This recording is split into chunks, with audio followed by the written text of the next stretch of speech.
We're going to be talking nothing but football today on the gridiron. We're talking quarterback landing spots in free agency. That is right. It's going to be one of the craziest free agencies we have seen in a hot minute, but people are falling off right now. You're talking about people getting signed before free agency even starts, going back to their teams. There's been a long list. Hunter Henry's back with the Patriots. The Ravens have just been signing just about everybody except for Patrick Queen, and it's just going to continue to go this way. So we're going to be talking about the quarterback position in free agency next here on the gridiron.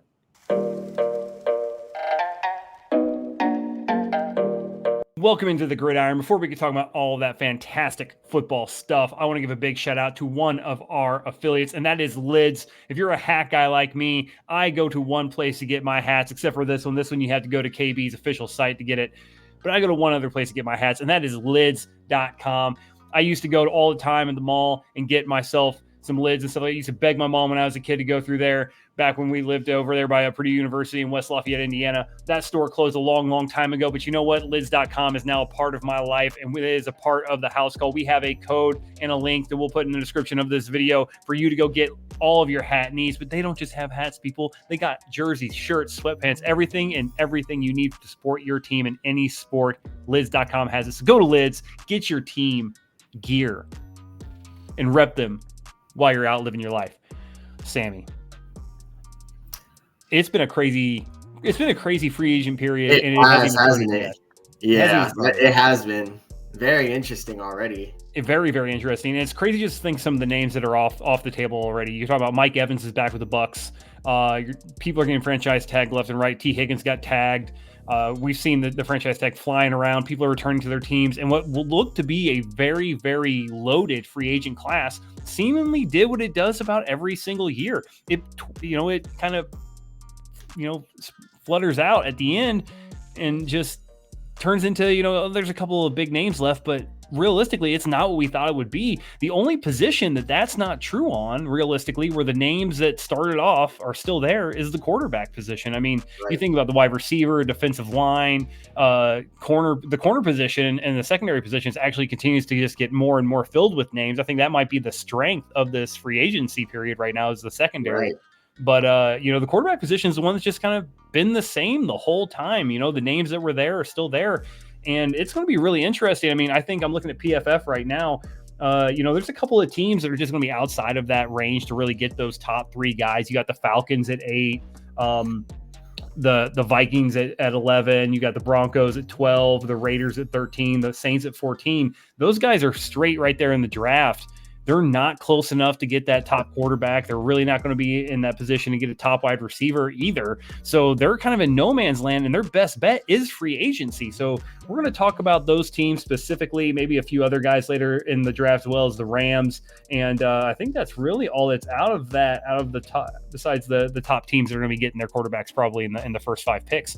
So, which one of these teams do you think needs and upgraded the quarterback position over what they had last year? If we're talking a need, then the Falcons, 1,000%. It felt like the Falcons were just, Raheem Morris said it in his press conference. They were a good QB play away from Raheem Morris not even needing to get the job, from Arthur Smith staying. Yeah. So if we're talking a team that needs it, I'd say the Falcons 1,000%. And my understanding is, the Falcons have Drake London. They're probably going to try to get another receiver in the draft if they don't go QB. Look, their team overall isn't bad. Like the Falcons overall, their defense is pretty solid. The offense had spurts of brilliance, but Arthur Smith and the QB play kind of held it back. I've never seen an underutilization of talent under a head coach than I've seen from the Falcons, and it's utterly ridiculous. But I think whatever QB that the Falcons decide to bring in, I think will be an upgrade over whatever the hell they had last year with Desmond Ridder and Taylor Heineke. So, with that being said, I think it's the Falcons. I think, look, if it's not during free agency, they're gonna draft a QB. I wouldn't be surprised if they reached this team. It feels like they desperately need it. They desperately need a QB to solidify them. Desmond Ridder is not the answer. Taylor Heineke was not the answer. it's either trade, get a free agent QB, or draft one. Either way, there's going to be a new QB at the helm for the Atlanta Falcons.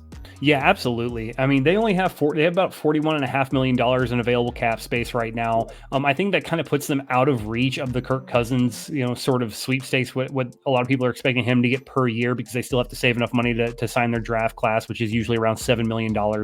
Right. So, I mean, it's going to be interesting. It really is. I agree with you. I think the Atlanta Falcons are a quarterback away from really being, I said it multiple times. I said, you could sign, a quarterback, draft Rome Odunze, win the AFC South. That's all they're missing. I mean, those two things right there, a competent person under center.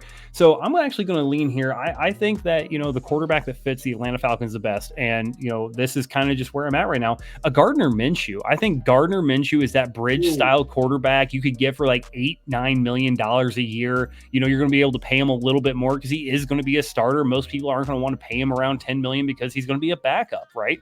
So you're really going to be competing by giving him fringe starter type money, which is what he proved he was in Indianapolis with a wide receiver core that honestly didn't get a lot of separation, and an offensive line that really was kind of middle of the pack. I think that you give Gardner Minshew the talent that's on that team, that I think he could be very good. Then you add in Rome Odunze, a guy who can separate, runs good routes, 50-50 ball catcher. Gardner has no problem throwing the ball up to guys he trusts. I mean, Rome Odunze fits that bill. Then you look at Drake London and the rest of that team. It really makes a lot of sense to have a Gardner Minshew on the cheap. Plus, that still saves you another, $30 to $25 to $30 million to go out there and maybe get an offensive lineman, maybe get some defensive help out there, sign some of these guys that are going to be really good role players. And the Atlanta Falcons could easily, at that point, wait to the second round, wait to the third round to get their quarterback of the future. I mean, there's a lot of guys out there I think that could learn, definitely benefit from sitting a year underneath a guy like Gardner Minshew, who is an ultimate competitor, ultimate, hard work guy. The guy shows mental toughness. He's not afraid to work hard and get out there and bust it. So I think Gardner Minshew fits the Atlanta Falcons really well. I know it's been saying Kirk Cousins for a really long time, but I just don't think they have the cap space to pull that off for what Kirk's going to be getting on the market. So I'm going to go ahead and say that, Gardner Minshew, if the Falcons decide they want a wide receiver at 8, Gardner Minshew is an Atlanta Falcon week 1. What do you think? I would definitely not be mad at that if they drafted a QB, but I am a bit hesitant on that for the sake of what's exactly the plan post Gardner Minshew, because I don't think Gardner Minshew's the future. No. So, I like Gardner Minshew. I think he's a quality, big Gardner guy. He's a quality starter. I love the stash. I love his aura. It's great. But quite frankly, the Colts aren't going to stick with him because they know they can do better. And I think that same fate's going to happen with Atlanta. And if you go with wide receiver, here, it's almost evident that you're going to bet on a QB on the next draft or maybe on the next free agency cycle. So I don't know. I feel like Rome Odunze would be an amazing pick. I wouldn't be mad at it. And Gardner Minshew's would be good for that year to maybe win the NFC South. But because the NFC South is so dead, you winning it for 1 year and then running into the Eagles or Cowboys or the Niners, who are going to be better next year, I think it just falls on deaf ears in Atlanta. So what the QB I would tell them to get is Justin Fields. And I know Justin Fields is a very polarizing player. He's one of those players who, a lot of people love him, a lot of people hate him. I think Justin Fields deserves another shot, a change of scenery. And Atlanta just seems right. I feel like Atlanta, they're going to cater to his style a lot more. He has a running mate with Bijan Robinson. And you could still draft, and you could absolutely still draft Rome Odunze and have him build a chemistry with him and Drake London. So you're going to have a solid O-line, a QB that's dynamic, and a good run game that can be attributed with the QB. You have a great tight end in Kyle Pitts. You have a good wide receiver core. I think that when you bring in Justin Fields, the youth fits the timeline. And I think Justin Fields at that point, Gardner Minshew would be great if Justin Fields was maybe the backup. But I think that Gardner Minshew would be great if it was a rookie backup. Yeah. But quite frankly, if you're going to draft Rome Odunze, I just don't think it's worth it bringing in Gardner Minshew with the uncertainty of next year's draft, which we're not sure who's going to be the outlier in that draft. I know a lot of people are looking ahead and maybe they might see somebody. I've been looking ahead. I'm not going to lie. I know you have. I know you have. I mentioned that exact fact. You might be looking ahead. You might see somebody, but they're not as polished as the guys that we're about to see in the NFL, like a Caleb Williams and a Drake May. So I feel like Justin Fields just fits like a glove here. I don't see him going anywhere else. I just feel like Atlanta just makes too much sense. Yeah, I mean, it really does. I know that, Atlanta said they're closer to Kirk Cousins than they are to Justin Fields. I just feel he's going to cost too much money. And so I'm going to go ahead and give you guys a little sneak peek preview here, all right? So we're going to look at some pick valuation right here, what it would take for the Atlanta Falcons to move up possibly to get one of these top 3 quarterbacks, which we're expecting to go 1, 2, 3 in this draft. That has been the way it's been looking for a hot minute. You're at Atlanta. To move up to the 3 spot, the pick valuation differs. Number 3 pick currently is worth 2,200 points. The number 8 pick is worth 1,400 points. Atlanta's next pick in the draft after the 8 pick, and let's see if I can find it here, is 43, which is 470. So right there, they're still, 330 points off of being able to meet the valuation for that number 3 pick. Their next pick after that is going to be a 3rd rounder. That's their 79. And that pick is 195. So you're going to have to give up the 1st, the 2nd this year, minimum. And then possibly your 3rd this year, and then a late round next year to move up, because the Patriots, and that's just for the 3rd pick. And the Patriots need to have so many holes. They're definitely going to look to have as much draft capital in this draft because it is just full of offensive talent.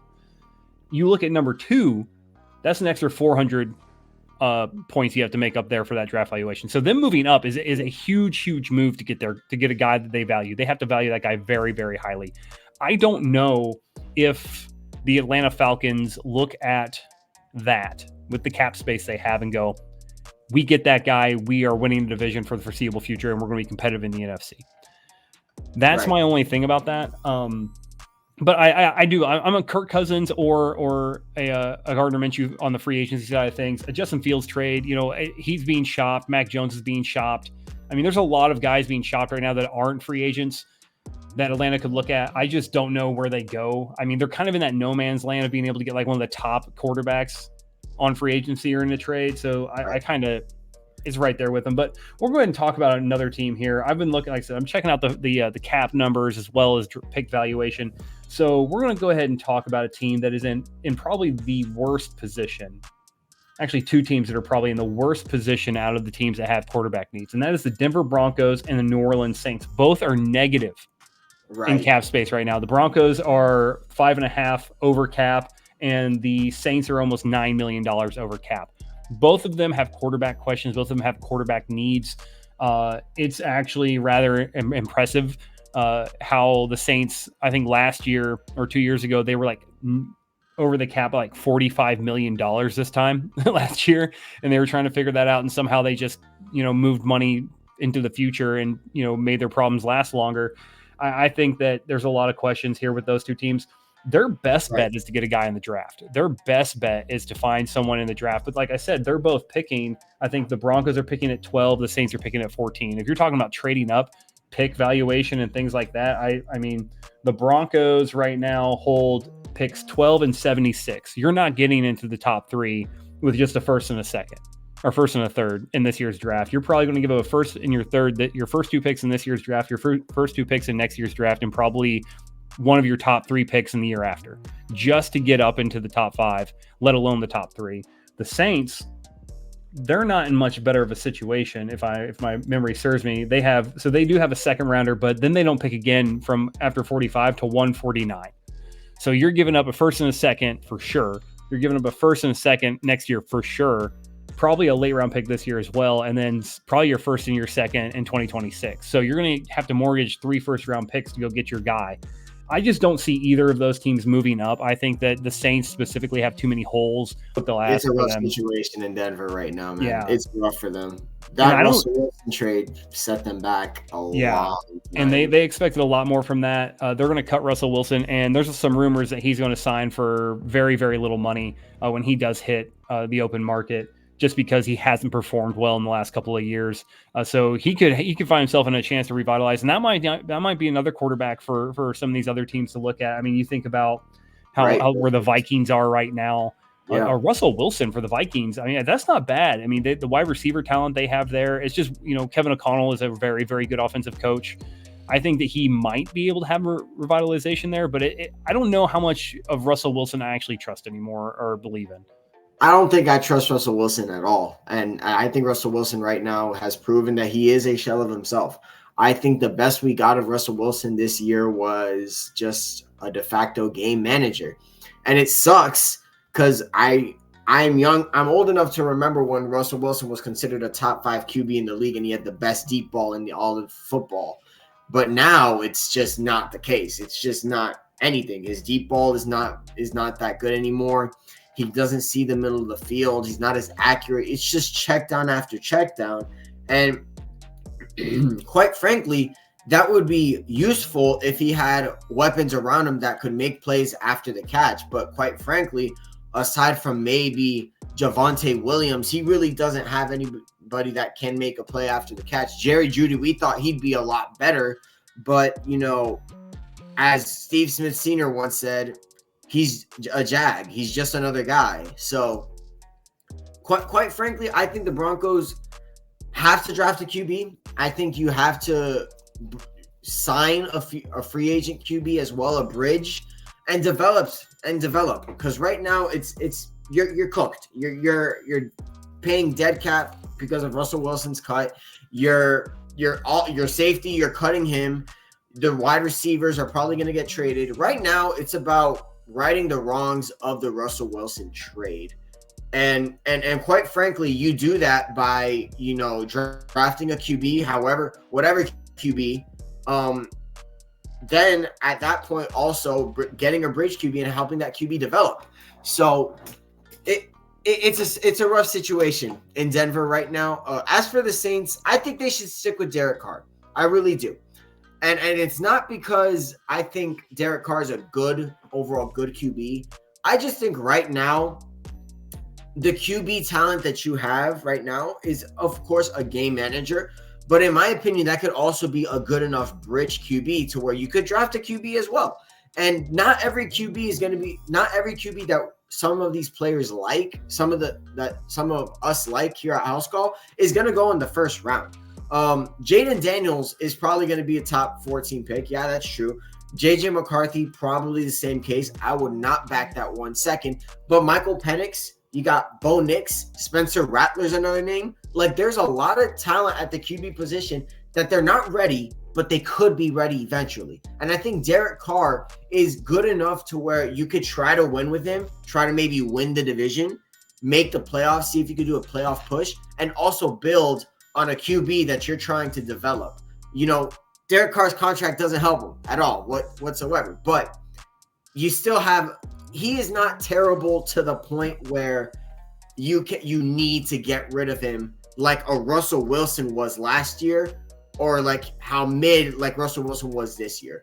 So terrible situations from both teams, but I think one situation you can get out of.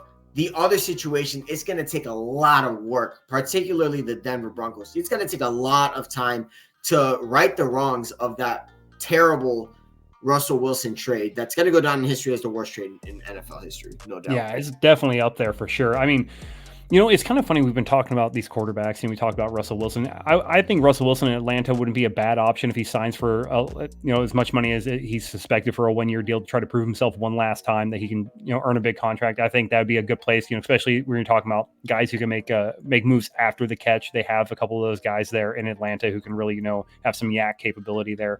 Right. But what's funny here is to me is that Kirk Cousins' market value is, I think we discussed that on a previous episode where it was like around $35 million. Right. I don't think there's going to be a free agent quarterback signing that will go over $20 million a year. I agree. And hear me out on this. So Kirk Cousins is coming off a torn ACL. He's been making 30 some odd million dollars a year. He's a top 10 quarterback when healthy, per the stats.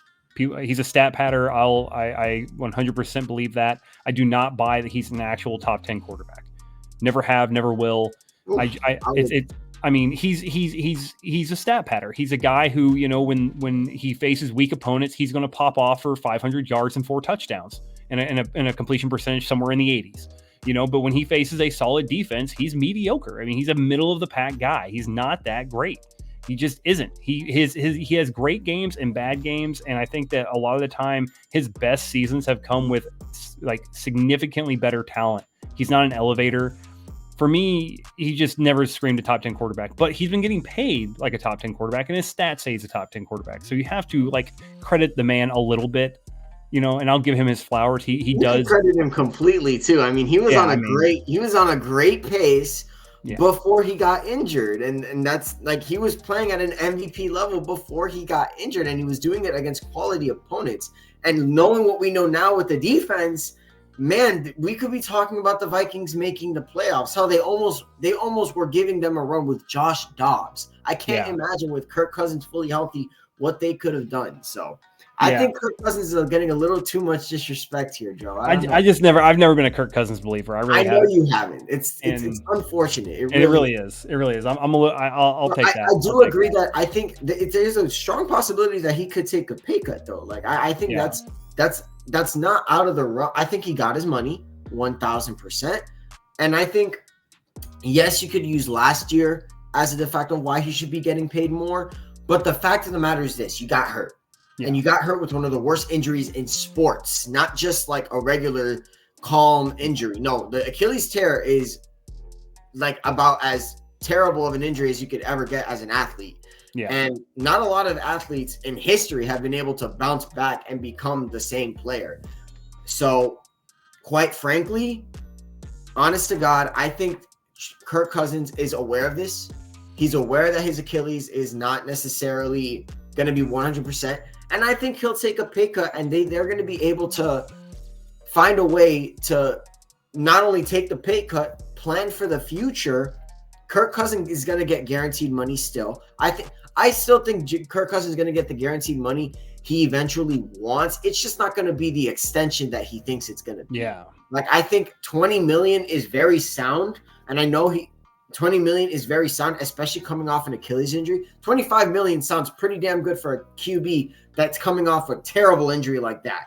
So I think a two-year, $50 million deal for Kirk Cousins coming back from an injury. You could develop a QB. Justin Jefferson's prime is not going to be wasted because he's playing with the QB he wants to play with. And we've seen Justin Jefferson have success. I think overall, Kirk Cousins still has more left in the tank. I still think he can give something. Now, that still remains to be seen, but I would not be mad. I think Kirk Cousins would be the type of player to take a pay cut. I think he can. He didn't do it in the past. I think he wants to win in Minnesota, and I think guaranteed money, the guaranteed money that they're saying that he wants isn't the money I don't think he really, really wants. I really do think he's in it to win it. So I think 20 to 25 million is in the realm of possibility. It's not impossible at all. So we'll see what happens with Kirk. He's one of those players where if the Vikings keep him, that's amazing. If a team is going to overpay for him, though, I don't know if that's ideal. That's why I think the Vikings are okay with him hitting free agency. I think the teams are gonna lowball him because of the fact that he's coming off an injury. So I mean, there's really only two teams that could give Kirk Cousins his market value, and that's the Patriots and the Commanders, who are quarterback needy teams. The Bears could too, but they're significantly less money than those two teams. I think right now I'm looking at the Commanders, $96 million in cap space. The Patriots just over $8.5 million. Or $80.5 million, in cap space. Or we're about 75 right now, according to Spot Rack. So I mean, those two teams right now could really do it. But I don't see him going back to the Commanders. And like I said, I don't think the Patriots are going to be willing to mortgage around 50% of their cap space this year, based on Kirk Cousins' market value, to sign Kirk Cousins. I think that, the teams that are really quarterback needy, that are not in the running for a quarterback in the draft, those are your guys, but none of them have the money to meet that demand. So that's why I don't feel like any quarterback in this free agent class is going to sign for over $20 million. I really don't see it happening. I mean, you think about, everyone thinks Baker Mayfield's going back to the Bucs. The Bucs have $22.5 million in cap space. We've already said about around $7 million is roughly what you need to sign your draft class.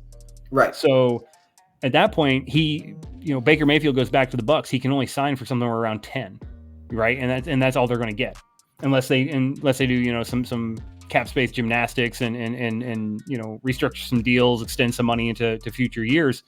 They're not going to get Baker Mayfield back. They're already out of the Kirk Cousins race. I mean, we already discussed, the Broncos and the Saints. They're out of the Kirk Cousins race. They're out of a lot of the quarterback races. I don't think either of those teams are going to sign a guy. Like I said, the Saints probably stick with Derek Carr. The Broncos, Jarrett Stidham could start for the Broncos week 1, and it would not surprise me at all. Yeah, I'll say it again. Like, their situation at QB is cooked. Like, it's not. It's almost non. Like, they have no idea what they're gonna do at that position. Like it's not as easy as drafting a QB, because you would be reaching. Like, you'd be reaching because Jaden Daniels, I think at this point, it's a foregone conclusion that he's probably going to go top 10. Yeah. So Jaden Daniels is likely not going to be there. And if he is, that's probably where the Broncos take him. But if he's not, JJ McCarthy, I'll say it again, I don't think JJ McCarthy is as good as people are saying he is. I saw his tape and I didn't find anything that impressive. So, I mean, my top 4 quarterbacks, so I know Mel Kiper. Yeah, I know Mel Kiper has him over Drake May for whatever reason. Mel Kiper's a click artist, dude. I don't buy anything that man says. He honestly, I've seen his mock drafts and I don't like them at all. Wild. Like, it doesn't make any sense why someone would do any of the things he says they would do. And I honestly think he talks from a place of shock and awe. He reminds me a lot of like a Nick Wright or some of these guys who just, like a Mad Dog, who just talk for a place of shock and awe without any sort of like real, idea of what's going on. But I mean, we're talking about Wright brings some kind of like logic to it. It's like Mel Kiper and Mad Dog, and I don't want to slander the guys. They made it in the business. That's all you really can say. Yeah. Credit to them. But quite frankly, it is mostly shock. I remember Mel Kiper said that he wouldn't do another mock draft and he wouldn't do anything because of one. There was one draft where he predicted that the one QB would be guaranteed be a better QB than this one, and he was putting his like not career but like his like whole his pinnacle. That was his career achievement on the line. Yeah, based on it, and none of the QBs were good. So quite frankly, none of us know. I don't think anybody on God's green earth is aware of what's going to happen in this draft, and we don't know who's going to be good and who's not. Drake May could end up being a bust. Same thing can be said about Caleb Williams, or maybe it could be a case of the 2021 draft where we overrated everybody except for Trevor Lawrence, and even he's kind of overrated. So this draft is unpredictable, and there are no like straight cases other than Caleb Williams and Drake May are QB1 and QB2, and they're going to be starting week 1 of this NFL season. There's no guarantee. So, I mean, we talk about this all the time. Just remember, Brock Purdy was Mr. Irrelevant. Tom Brady was taken in the 6th round. Nobody knows. Nobody knows. And that's kind of how it goes, right? So, it's crazy to think, though, that the 49ers, got Brock Purdy in the 7th round, and some of these teams and you still have fan bases that are like putting their money on a first round. I get it. The statistics are there. The numbers are there. It's significantly better to have a first round quarterback than to try to wait and get like straight gold in the 7th round. But you want to talk about a team that could really, really use a quarterback and has a lot of offensive talent. The Las Vegas Raiders have like $40 million in cap space right now. So they're actually closer to 50. They're $47.8 million in cap space. They could get a Kirk Cousins, or they could get a Baker Mayfield and give them their market value. And I think it'd be okay. Could you imagine Kirk Cousins, Devontae Adams, Jacoby Myers? They get Josh Jacobs back. That Raiders team is in a good position right now. And I know. Hear me out. Hear me out on this one, though. What's up, though? The Raiders need to have a lot of needs, right? And their tight end's Morrow, right? Is that who's over there? I think it's Foster Morrow. Yes, they Foster could Moreau. draft a tight end this draft. They could, but could you imagine a Raiders offense that looks like Devontae Adams, Jacoby Myers, Josh Jacobs, Kirk Cousins, and say a Brock Bowers at 14? I like that idea, but I just think Brock Bowers, the talent of Brock Bowers is so vast that I doubt he goes. The only reason why Brock Bowers rather isn't a lock at top 10 is because all of the teams in the top 10 don't really necessarily need a tight end. Like There's two the PFF list. It's the Patriots at 3 and the Chargers at 5.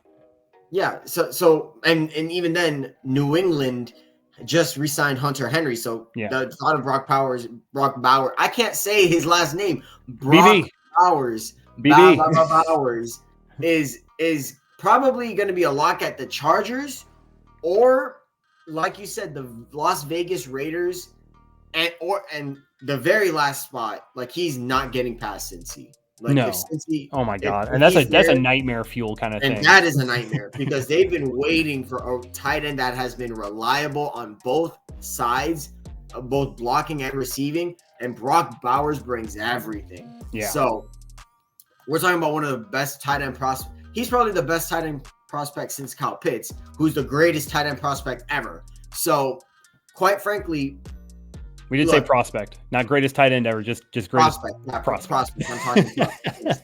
Ladies and gentlemen, prospects are different from players. Okay, they're not the same. Very different. Very different. They're like, I think Brock Bowers is so gifted that there's I kid you not, and I'll die on this hill. No way he gets past Cincy. And if he does, the next team that's available is probably going to get him. Like, there's no way, because Brock Bowers is that talented. He's a top 10 talent, top 5 talent. He's just not mocked to go where he should go because, quite frankly, no team really needs a tight end because the Chargers are in a bit of a rock and a hard place when it comes to that pick because they need receiver help. But Brock Bowers is also really damn good. So they're also $18 million over the cap. Exactly. So it's, again, rock and a hard place. Yeah. So I mean, I know we're supposed to be talking about quarterbacks right now, and we did get on this because of me saying the Raiders getting Brock Bowers at 14 and Kirk Cousins in free agency would really make that offense dynamic. But if we're talking about teams after Cincinnati that need a tight end, if he was to continue to fall, the Miami Dolphins are listed that needed a tight end by PFF at 21, the Texans at 23, and the Buccaneers at 26. So there are teams after that, but I don't see him falling that far. You know, we dabble on the Bucs a little bit. They're kind of in that situation where they're going to get somebody who's cheap at quarterback. Baker Mayfield's their ideal candidate. I think they're going to try to free up some money to get Baker Mayfield back. It's just, I don't think it's going to be at his market value. I think his market value right now is somewhere around $26 million. They don't have it, you know, and maybe they can like trying to get a hometown discount, but it's not. Yeah. Happening. I mean, they could maybe convert some of that into a signing bonus where it's like, you know, split up over the years split up over the years a little bit so that, you know, he can kind of, you know, get the money and still have like, you know, make his base a little less but his cap hit's going to be massive. So, you know, it's this quarterback free agency. We haven't looked at it too much because most of the really quarterback needy teams, they're going to get their quarterback. And since we've kind of been talking about quarterback free agency, we're going to peek into the draft a little bit and see who could be a reach here. I already have said my top 4 quarterbacks. I believe that they are Caleb Williams, Drake May, and this is in order, a gap, Jaden Daniels purely on ceiling, Spencer Rattler, then a little bit of a gap, and then Michael Penix, and then a little bit of a gap, and then probably some conglomeration, you know, throw them in a bucket, shake it up, pour it out, whatever order they come out in. That's the way it is. Pratt, Hartman, Nix, and McCarthy. And, you know, a lot of people, I know McCarthy's getting a lot of hype. I think that's false hype. I think that's driven by the media. I believe, you know, if you watch the tape, even though he didn't play in a pass-heavy offense, the things you see him not be able to do is very apparent. He does not throw well in the pocket. He throws a football like he's throwing a baseball. His whole body goes into it. He has very little arm strength. When he's got to throw with just his arm, the ball is usually left either hanging in the air or falling short. And that to be said, he had probably one of the best route runners in the NCAA in Roman Wilson, and was not that great. So the teams that need quarterbacks outside of the top 3 guys, top 5 teams, they're in a position right now where they either don't have the cap space to sign a guy, or the guy that they have the cap space to sign is not going to be better than the 5th round Joe Milton draft pick or Sam Hartman or Michael Pratt that you could get the Knicks, if he drops, and where JJ McCarthy is going to go and Penix is going to go. It's going to be tough for a lot of these teams. I could see, the Saints, they have a lot of needs, probably going to go offensive lineman at 14, go quarterback at 45.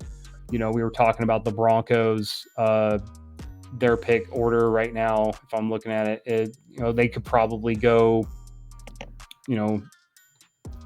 edge defender at 12 and then go quarterback at 76. Right. That's probably, I would see a lot of these teams that have a quarterback need. The Rams, if you're looking at the Rams, I think this is one of the first drafts where the Rams actually have a 1st round draft pick for once.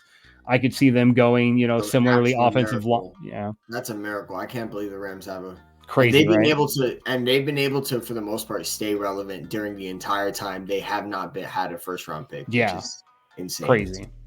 So, they're a quarterback needy team. I could see them going O-line at 19 and then drafting a quarterback at 51. So right there, we just said, 51, 45, and 74. So there's, that you're talking possibly in the first 2 rounds, 6 of the quarterbacks are off the board. And, I listed 9. So right there, you have to make that decision. And that's why a lot of people who are looking at, some of these teams want to trade back, accumulate draft picks, and then maybe get a quarterback later. You almost have to reach early for your guy if you think that there's a quarterback outside of the 1st round that you want to get. And personally, if you value him that high and you have a draft pick somewhere close to 32 or 31, it would not be beyond the realm of possibility that if you're going to reach anyway, why not get a 5th-year option on a guy? And it's actually crazy to me of how I think that this is probably one of the most perplexing quarterback discussions we've had in recent memory when it comes to what a team should do between sign a veteran or draft a guy when you're talking, because usually we got a decent amount of journeyman serviceable game managers in free agency. That's not really the case anymore. You have a lot of guys who are older and then 1 or 2 game managers, and then realistically it falls off a cliff. I think the next, out of the quarterbacks you said his name earlier, the next quarterback you could really get who's he's not young, he's 29 as well, is Josh Dobbs. After those guys, he's the next best quarterback you really got between that and maybe Jacoby Brissett. Yeah, there's literally the QB position this year is quite literally the most interesting topic of discussion right now because of that, because there's no certainty. What the NFL teams are thinking is that no one's going to be content with what we do because there's so much. Well, you know what? Never mind. Because if people pick a Joe Milton in the 1st round, 1,000% there's going to be an outcry.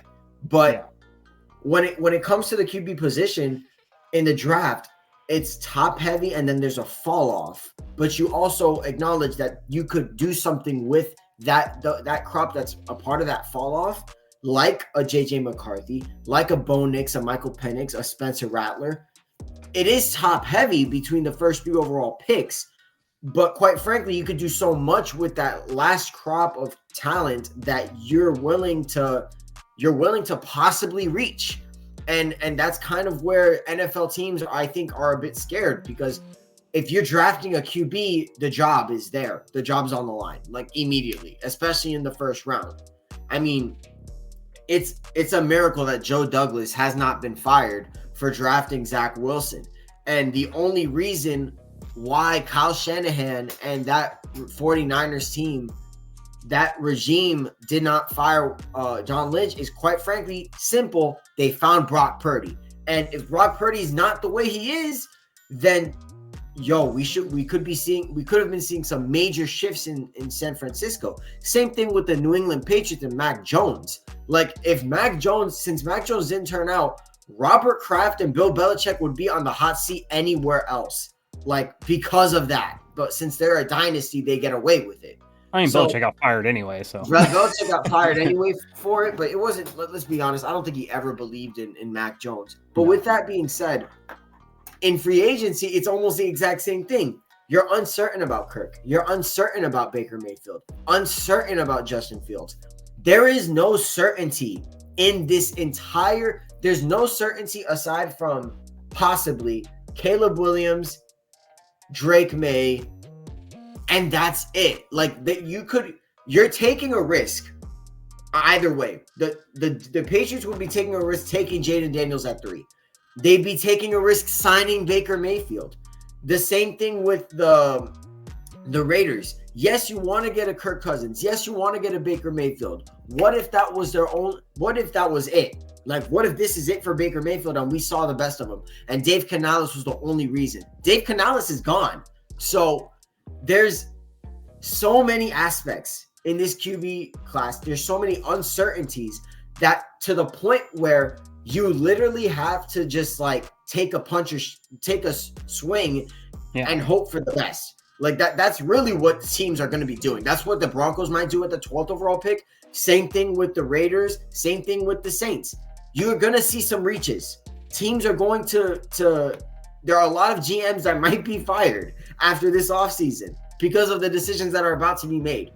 These are the stakes right now for the QB position and what teams are thinking right now. I just think there's so much at stake right now for the QB position.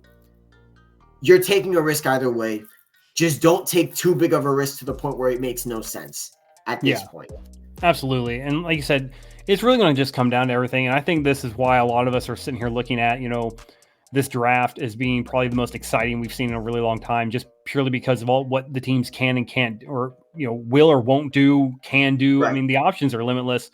But like you said, everything's a risk right now, especially with these quarterbacks. We've seen the heights of Baker Mayfield. We've seen the lows of Baker Mayfield. We've seen the highs of Russell Wilson. We've seen the lows of Russell Wilson. Kirk Cousins is coming off an Achilles tear in his plant foot. Like that, it was his right ankle. He's a right-handed quarterback. When he drops back in a shotgun, his plant foot is his right foot. That's where all of his power comes from in his throw to drive through and, launch the ball. So you really, really don't know what's going to happen. And it's why I think the free agency class is going to be dumbed down in value. I think it's going to drop in value. I think that we're going to see some wild trades in the draft. I would be surprised if one of the top 3 teams does not trade out of those picks. Right. Like I would almost put a 90% chance that the first, the second, or the third pick will be traded no later than the Bears are on the clock. That I 100% believe that you may not even hear the Chicago Bears are on the clock before one of those picks gets traded. That's where I think this is coming from right now. But it's going to be interesting. Keep checking out the Gridiron. We'll have all your free agency signings here. Keep checking out the House Call. They'll also be posting all our shorts there as well. All of our major news gets posted there. Be sure to follow us on all of our major platforms. That's Facebook, Instagram, TikTok, Twitter, YouTube, Spotify. Check us all out. They're all there. There is tons of stuff going on. We have tons of different segments for all of our other sports stuff. We have the Bush League for baseball, the Crease for hockey, the Brick House for basketball, the Fight Pit for fighting. We are putting out F1 videos. So check out all that stuff. Be sure to check out all of our affiliates in the links in the description of this video. And we'll see you next time here for all of your football news, coverage, and analysis on the Gridiron. The Denver Broncos. It's reportedly a 5th and 6th round pick, which is a very, very cheap deal. What this basically means for the Broncos